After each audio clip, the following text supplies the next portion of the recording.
The proverbial election bell has been rung. Healthcare workers stage a sick-out for an 8th day, and BPL union members walk off the job.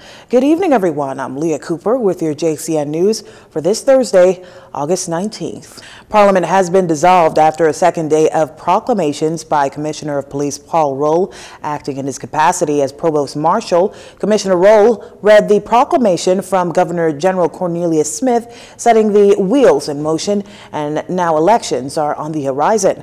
Our Laurencia Smith has that report. Off the heels of two proclamations on Wednesday, one proroguing Parliament and the other giving the date of the return session for parliamentarians, another proclamation was read this morning by the Commissioner of Police Paul Roll in his capacity as Provost Marshal.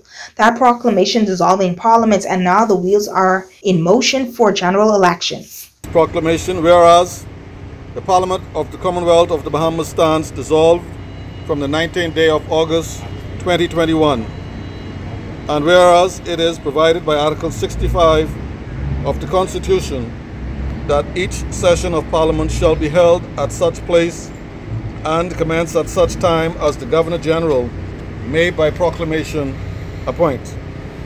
Now therefore, I, Cornelius A. Smith, Governor General of the Commonwealth of the Bahamas, acting in accordance with the advice of the Prime Minister, do hereby proclaim that the next session of Parliament shall be held in the city of Nassau in the island of New Providence on the 6th day of October 2021 and shall commence at 10 a.m. in the forenoon.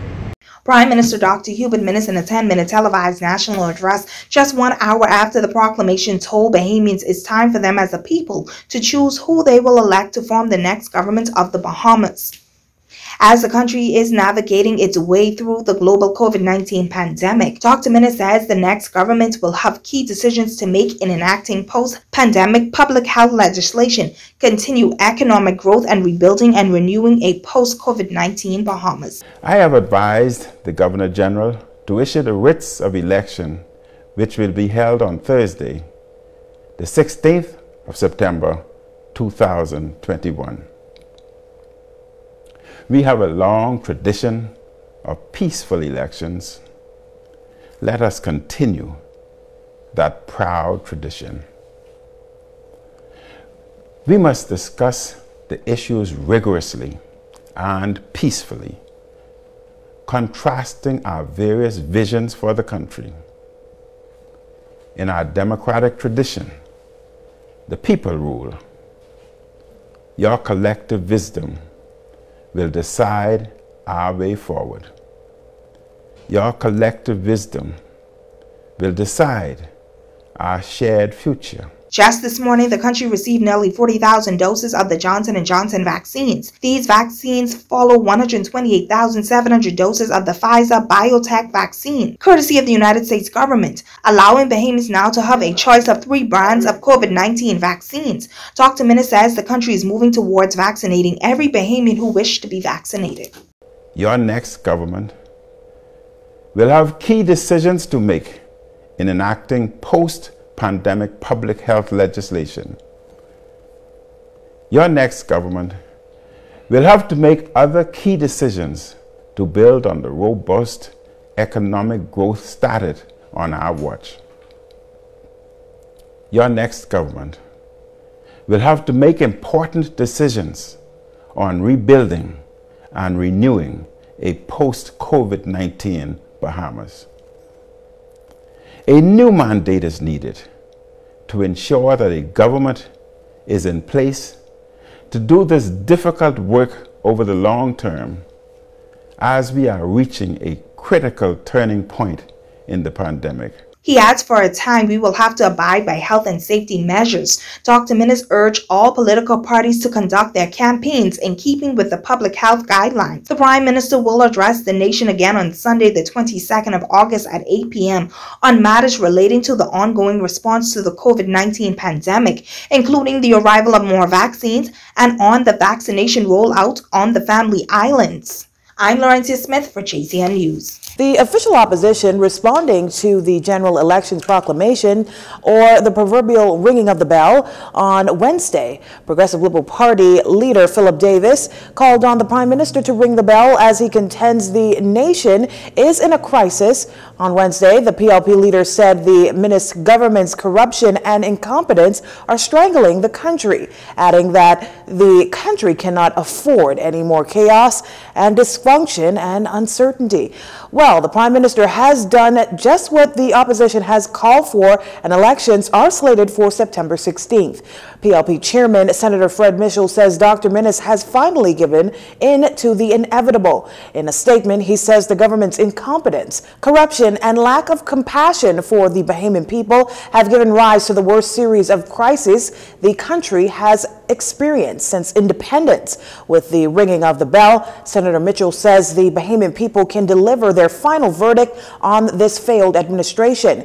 He says the Progressive Liberal Party is ready. Senator Mitchell contends that his party has the vision, the policies, and the plans to take the country forward, adding that they have the candidates who can deliver the change that people are crying out for, and the leadership to guide the country into a new day. With the announcement of the election date, many Bahamians took to talk radio this afternoon to voice their opinion on the government's decision to call an early election, as we hear in this report by Jarino Saunders.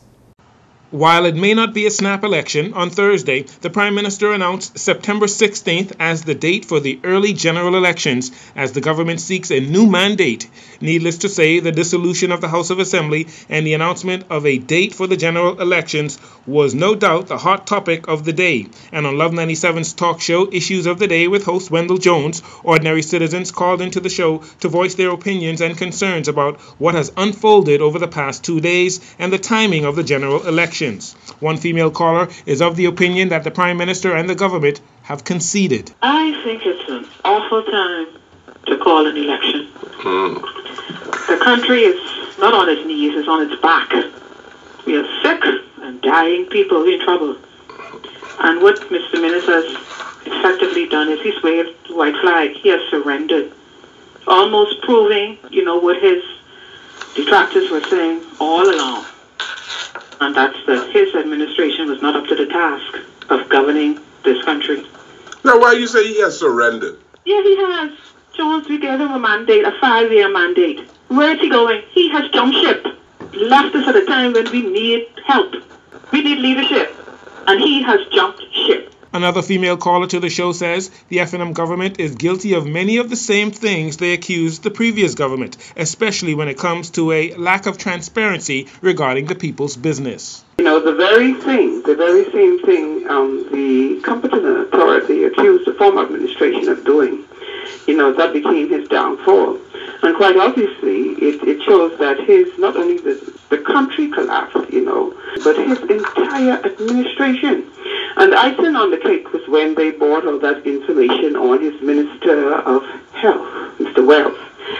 And, he didn't want to deal with that. And so if he had dealt with that or asked for the resignation of his minister, then that's the collapse of his administration. Meanwhile, there were also those that called the show towards the end that are in support of the Prime Minister and the current government, like this gentleman from Grand Bahama that believes the Prime Minister and his team has not run out of steam. I don't feel like the Prime Minister has run out of fuel. I don't feel like the Prime Minister has raised the white flag like one of your callers said earlier. I believe the Prime Minister just want to go down, or he want his legacy to be that he did things differently than other leaders we had in the past. And I believe he is seeking a second term in office. I believe he wants to be a Prime Minister again and do some other things in what he feels is in the best interest of the country. Another caller was critical of social media and some independent media houses for what he described as consistent, unwarranted attacks on the government. However, he believes it is a good move by the Prime Minister to call the elections at this time. I think the timing is right. The climate that we are in, and the pandemic, and everything we're dealing with, the health crisis, and all of this stuff, I think the PM do need a new mandate, not only for the Bahamas, for his personal mentality. So every day you wake up, you got to have a certain amount of confidence. You have to have a certain amount of drive and will. But if you're constantly beat down, lately social media and the independent stations across the Bahamas, their reporting is not really for the government, the present government. Yet another caller, a local attorney, says it is unfair to the citizens of the Bahamas for the government to dissolve the House of Assembly without first making it public what the government has spent during the COVID-19 pandemic while under emergency orders. Again, the general elections has been set for September 16th, with a new parliament set to begin October 6th. Jcn Saunders for JCN News. The Bahamas has received another boost in its vaccine program. A shipment from Jcn Johnson vaccines arrived in country this morning. Minister of Health Renward Wells, Chief Medical Officer Dr. Pro McMillan, and health officials and officials of UNICEF received the batch. CMO Dr. McMillan says that while Jcn Johnson has arrived, they will likely not be used today. We anticipate that, we will have the National Consultative Vaccine Committee will review the rollout of the Pfizer vaccine, which we are, I believe you would recall, today is the day that we are actually rolling it out fully at the Kendall Isaacs Gym. And we anticipate we would have put out a schedule for the Pfizer, and we will be then now looking at how we could begin to incorporate the Jcn Johnson into the rollout. But definitely our focus is on getting persons to, take the Pfizer vaccine, which we are rolling out at many sites. We are continuing to offer the AstraZeneca at the Church of God site. But as it relates to the Jcn Johnson, that we anticipate will be incorporated into the schedule, but probably not, today or tomorrow. So you will have to continue to listen out for when we begin to actually roll out the Jcn Johnson. Dr. McMillan says that health officials, including herself, will have a meeting later on today to discuss the rollout of this particular vaccine. Now, when asked about the public's concern regarding the expiration date of vaccines, the CMO says this. Well, certainly this Jcn Johnson has I think it's 2023, I think, is the expiration date. So we have a long period for that vaccine. But definitely we continue to monitor, the expiration dates of all of our vaccines, because we have to ensure that they're still viable. So that will also be taken into consideration as we continue our rollout in New Providence, Grand Bahama, and the Family of Islands. The country received a total of 38,400 doses of the one-shot vaccine, Jcn Johnson. You're watching JCN News. Stay with us.